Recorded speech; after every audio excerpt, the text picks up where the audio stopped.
পাঠাইছে। তো খাদেম রে কয় গয়না দেখ, গয়না দেখে 18টা, কয় ফিরত পাঠা, এটা আমার না।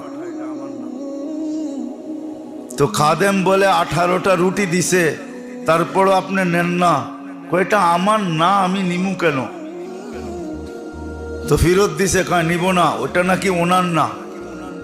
তো যে পাঠাইছিল ও 20টাই পাঠাইছিল, কিন্তু যার হাতে পাঠাইছে ও রাস্তায় আসতে আসতে 2টা খায়া ফেলছে।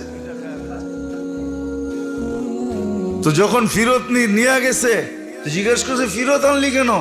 কয় উনি প্রথমে রুটি গনছে, তারপরে ফিরত পাঠাইছে।